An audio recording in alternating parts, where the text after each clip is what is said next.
Hello everyone, welcome to the first in a series of videos where I'm going to be going through some of the details from the WIXOSS Spring Ceremony. So for this first video, I figured I'd do a deck tech on what I'm specifically running and also just some general thoughts for the tournament.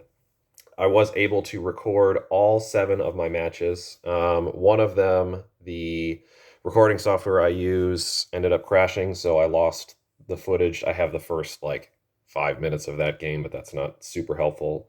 So I won't be doing that one. There's another one where I may or may not upload it, but should have some actual good gameplay videos.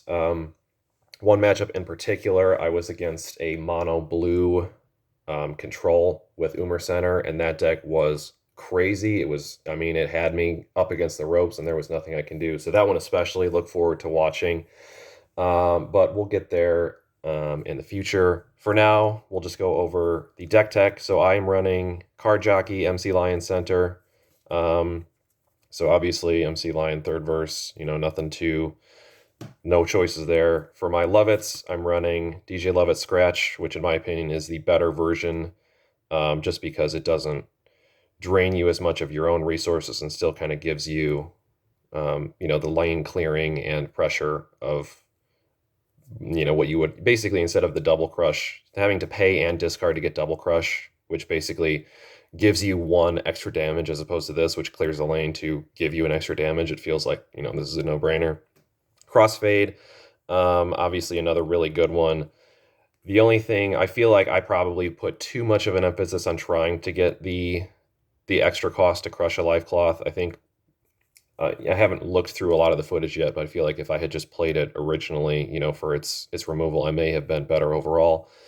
I didn't mention this. I should have mentioned this. I went 3 and 4 in the tournament, so not great. I ended up actually placing 65th.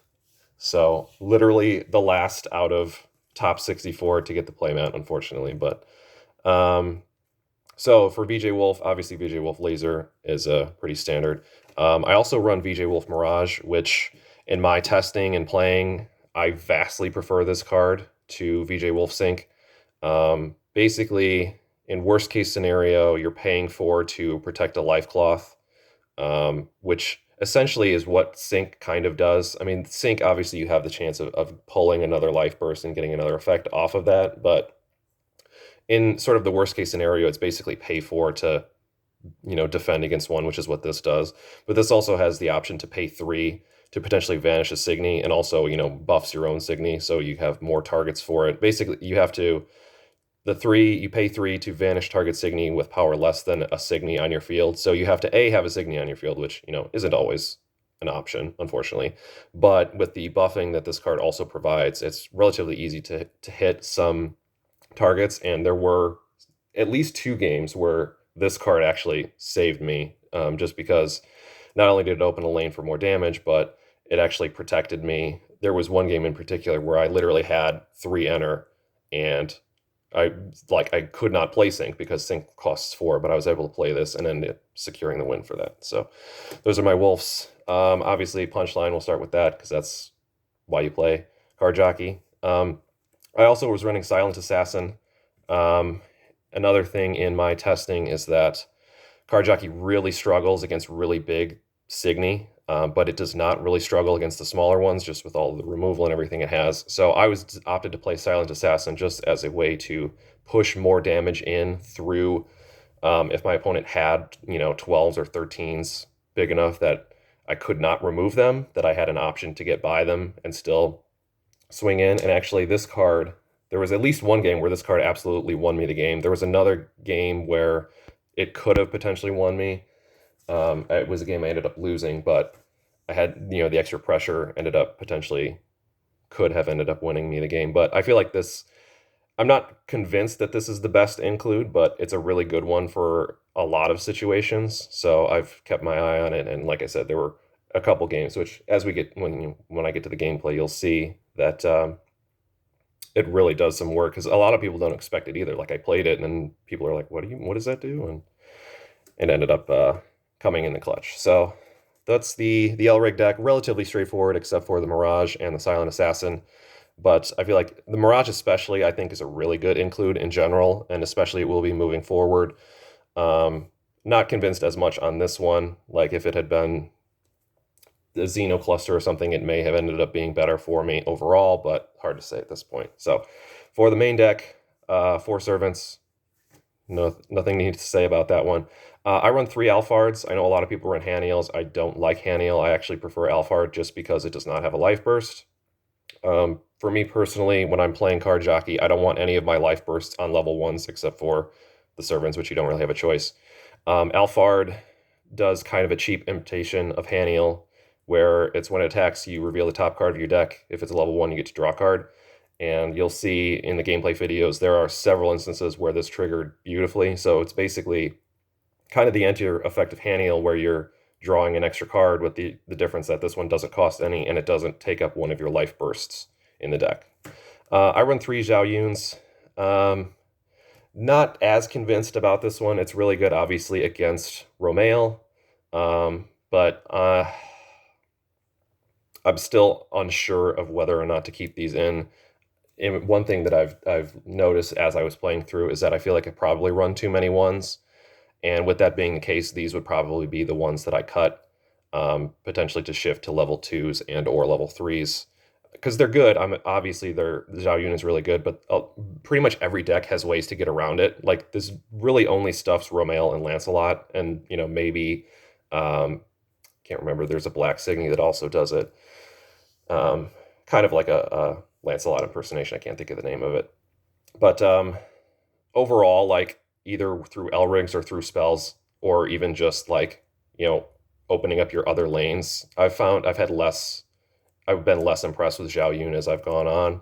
So that one may be something that I end up cutting in the future. I run 2 copies each of Triumph and Percival just to kind of fill up the enter slots. One of the things that I started doing this just because of VJ Wolf Laser, who wants to see, white cards.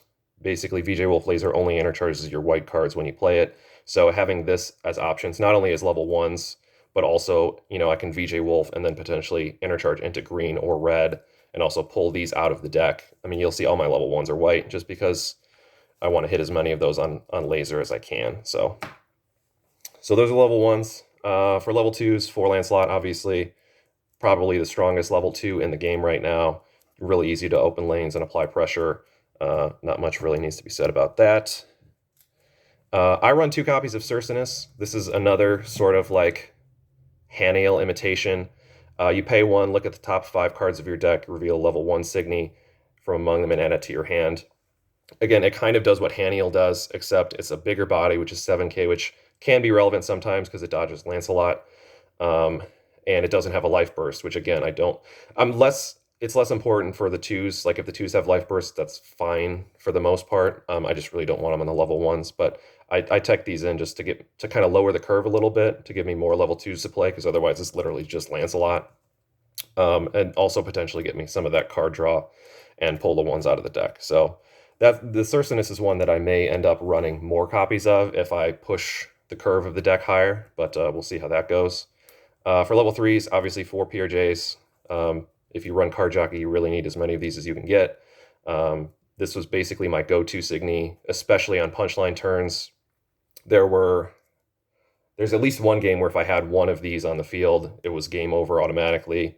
But I wasn't able to draw into it, unfortunately. But just putting that extra pressure and resource denial, plus the enter effect, honestly, hasn't been as good for me, just because usually by the time you play her, you kind of pulled all the ones out of the deck. So really all you're doing is you're pulling big white Signy, which is fine, and or spells. But what I've noticed is usually I'll play these on punchline turns. So it enters, and then if I pay the 1 and I reveal, I see, 2, let's say 2 level 3s, maybe, more PRJs or a Chandelier or whatever, and a spell, I kind of want to keep those in the deck just because it improves my odds at hitting the punchline. And there's one game absolutely where missing the punchline caused me to lose the game. There were a couple where it may have affected. Overall, my punchlines were not very good, which is one of the reasons why I want to shift the curve up higher, I think. Pull out some 1s, put in some 2s and 3s. and we'll see how that goes from there. I run 3 copies of Chandelier. This is just a really good body, resource denial, basically a 13K. The life burst is okay.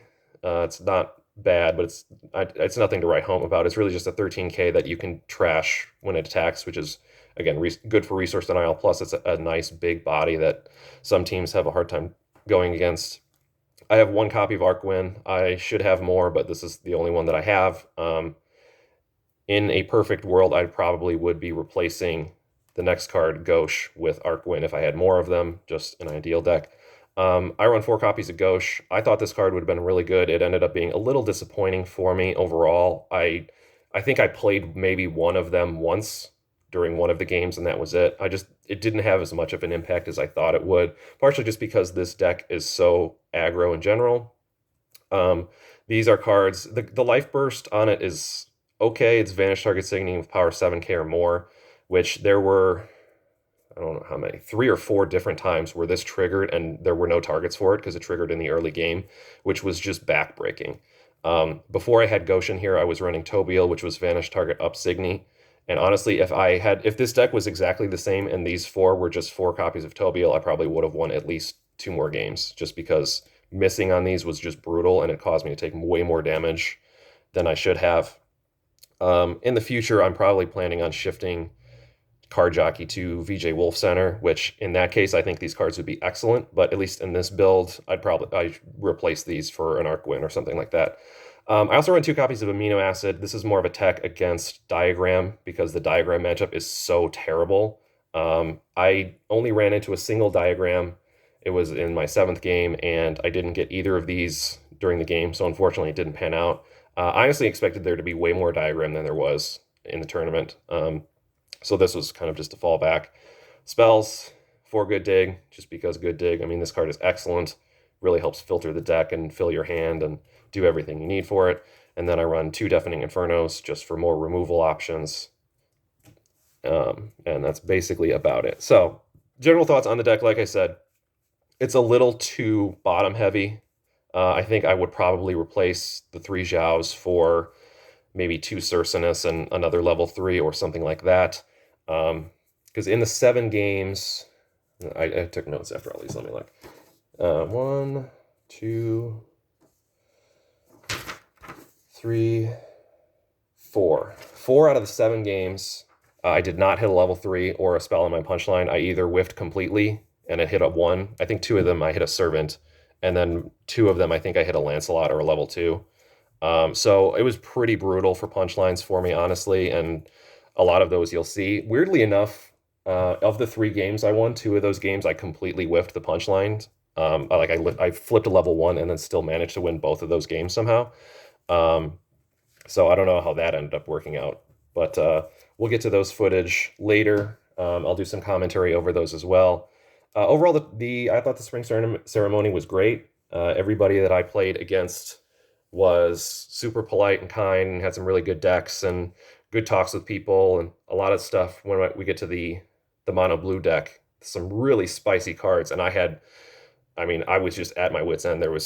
I felt like there was nothing I could do because it was something I had literally no exposure to playing before. And then right after that, I played a dream team with at center and then Umar and Lovett for the assists, which was another really weird build. So it was funny going back to back against 2 dream teams. And then I had, let's see, 3 no limit. I had 2 dream team, 3 no limit. I had 1 Diagram and 1 Card Jockey matchup. So look forward to those in the future. Just for now, we'll get this out of the way, and then the next one I'll start, going round by round, uploading them with commentary based on what my thoughts on the game state were and that sort of thing. And look forward to seeing you there. Thanks.